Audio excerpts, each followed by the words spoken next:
Bom, meus queridos, nós vamos mais uma vez buscarmos nesse devocional fortalecer a nossa fé. Diz assim na palavra de Deus, no livro de Números, no capítulo 13, no versículo 30.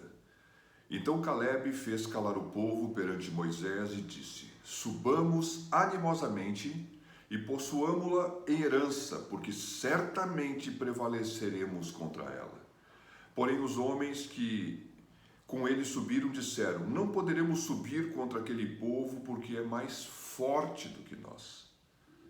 E infamaram a terra que tinham espiado perante os filhos de Israel, dizendo: A terra pelo meio da qual passamos a espiar é terra que consome os seus moradores, e todo o povo que vimos no meio dela são homens de grande estatura.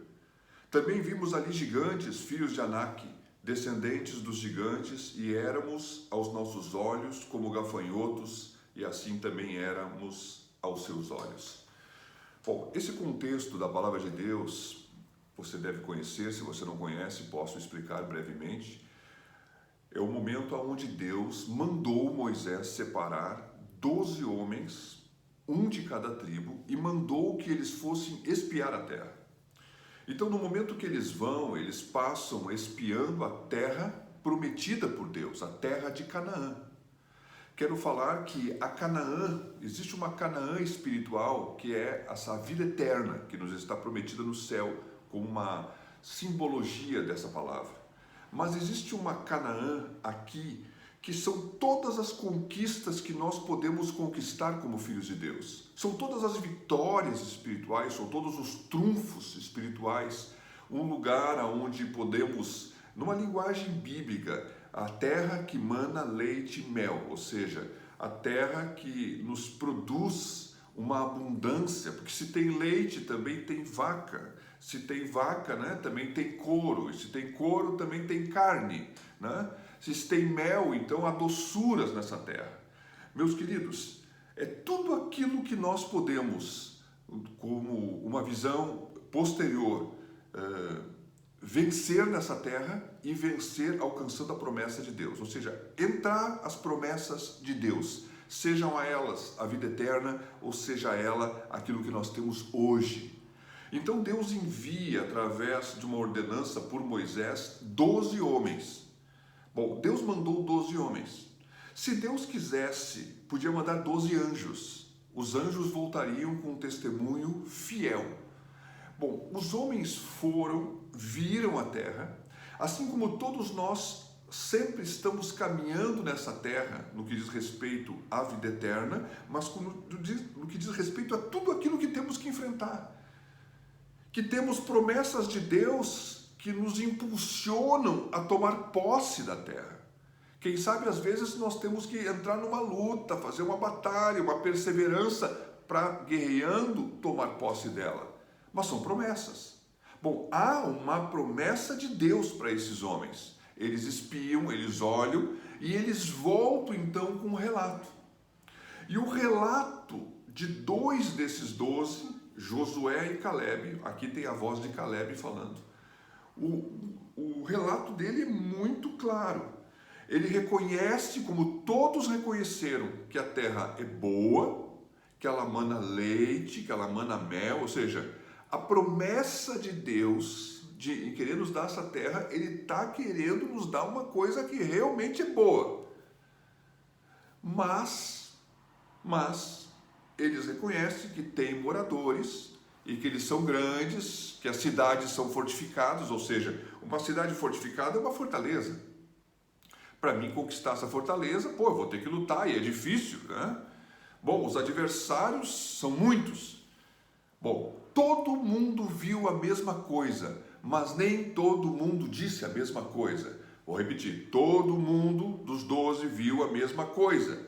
Nem todo mundo respondeu e viu a mesma coisa. A palavra não foi a mesma.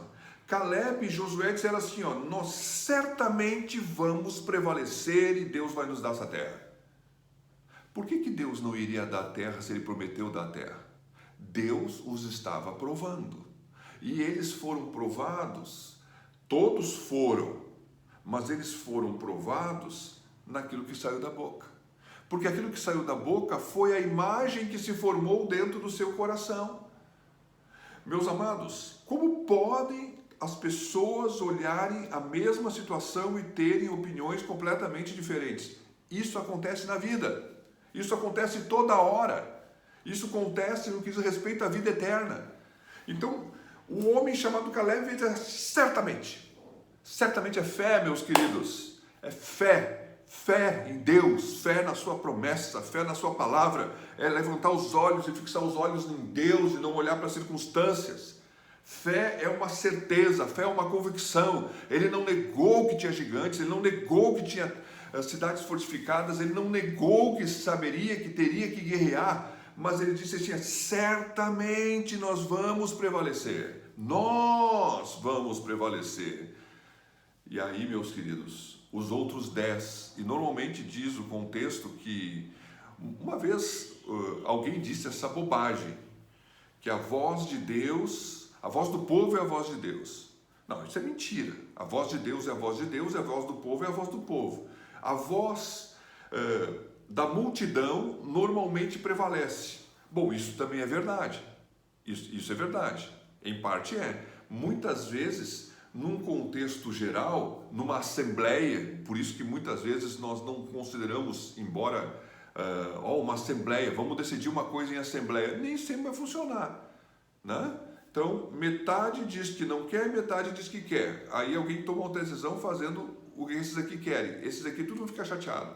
Bom, meus queridos, a questão é o seguinte: a voz da maioria disse o seguinte: olha, realmente a terra manda leite e mel, mas os gigantes, os moradores são gigantes, são filhos de Enaque, aquele gigante que nós ouvimos falar. E tem mais, as cidades são fortificadas. Então o que eles dizem aqui? Olha só, eles são homens de grande estatura.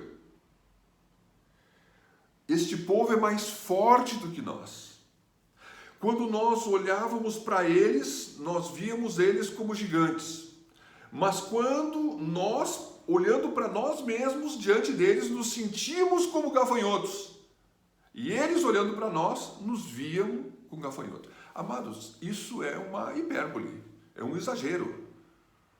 Vamos convir, não é assim. Ainda que a pessoa tivesse 3 metros de altura e eles tivessem, quem sabe, 1,65, 1,70, não é ver como um gafanhoto. Isso aqui é fruto do contrário da fé, isso aqui é fruto do medo. O medo faz nós aumentarmos a proporção daquilo que é ruim, daquilo que é negativo, daquilo que nos é contrário. Vamos convir, o testemunho desses homens foi completamente contrário ao de Caleb e Josué.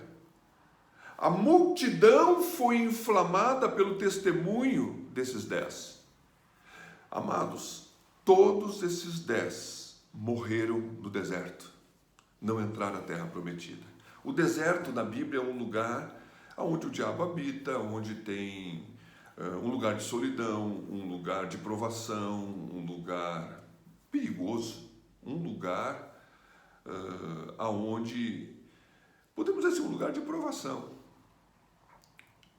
Vamos convir. Quando Deus faz uma promessa, Ele quer nos colocar nela. As promessas que Deus nos fez, estou falando agora das promessas da Bíblia, né? Pastor, Deus não pode, tu é contra a promessa que Deus faz pessoalmente? Não sou. Mas essas eu sempre tenho que buscar confirmação, viu? Aquelas que alguém te disse, te entregou uma palavra, né? Que você pode ter tido isso ou aquilo. Bom, essas você tem que buscar confirmação. Agora, aquelas que estão escritas na Bíblia, cuja palavra de Deus diz que todas as promessas que há em Cristo, de Deus, em Cristo Jesus, tem por Cristo um sim da parte de Deus. Ou seja, todas as promessas de Deus são imutáveis. Existem promessas que são para todos. E essas nos garantem tudo aquilo que nós precisamos. Prosperidade, provisão, cura, socorro, misericórdia, né? E vai embora. tudo aquilo que precisamos. Meus queridos, deixa eu dizer uma coisa.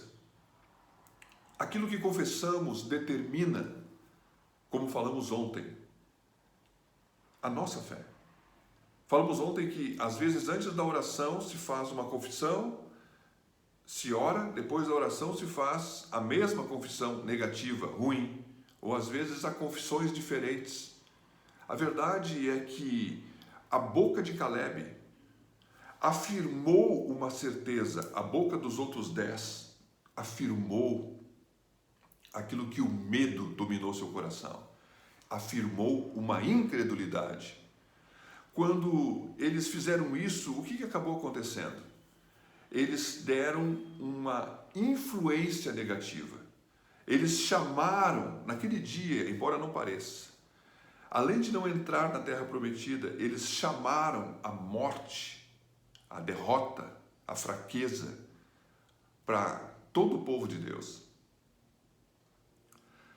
Como consequência, milhares morreram ao longo de em torno de 40 anos no deserto. Meus queridos, quando nós vemos alguém vencendo, quando nós vemos alguém que tem fé, a nossa fé, vendo o testemunho dessa pessoa, deve aumentar. Quando nós estamos rodeados de pessoas, isso aqui é importante, que são pessoas que têm um pessimismo, que não são capazes de olhar para a palavra de Deus e dizer, bom, ainda que seja difícil, nós vamos vencer, nós vamos caminhar, em nome de Jesus, nós vamos passar, nós vamos nos levantar, nós não vamos morrer, nós não vamos ser derrotados, porque Deus está com nós, porque o Senhor prometeu. Meus queridos, quando nós ouvimos a palavra de Deus e respondemos a ela como uma criança confia na palavra do seu pai, isso é a fé verdadeira. E quando sustentamos essa declaração, independente das circunstâncias, a mão de Deus faz-nos vencer, ainda que não poderíamos vencer. A vitória é sobrenatural. Muitos anos depois, quando o povo foi entrar à terra prometida, através não mais de Moisés como liderança, mas como Josué, Deus fez até chover do céu pedra. Deus fez o bosque lutar a favor de Israel. Quer dizer, ele usou as feras, ele usou os animais, ele destruiu aqueles povos cooperando com Israel. A palavra de Deus diz que Deus certamente envia os seus anjos a pelejar por nós, e é Deus que manda nos anjos. Eu não sei o que Deus faz, como Deus faz, sei sim em parte, mas em cada situação, mas uma coisa eu sei, todos aqueles que têm uma promessa, que olham para a promessa e não olham para a circunstância e confirmam através de declarações sobre a palavra e oram sobre a palavra, prevalecerão e glorificarão o nome de Deus com um testemunho poderoso de vitória. Muitos são os gigantes, muitas são as fortalezas, mas a promessa, ela promete leite e mel, fartura, prosperidade. Olhemos para as promessas, perseveremos nas promessas. Não entenda a promessa de forma racional. Entenda a promessa como um pai amoroso e poderoso que está hoje com seu filho à sua destra, que diz sim a toda a promessa que ele fez. Apossemo-nos das promessas por meio da fé e regozijemo-nos antes, durante e depois, porque aquele que prometeu é fiel para cumprir. Que Deus te abençoe.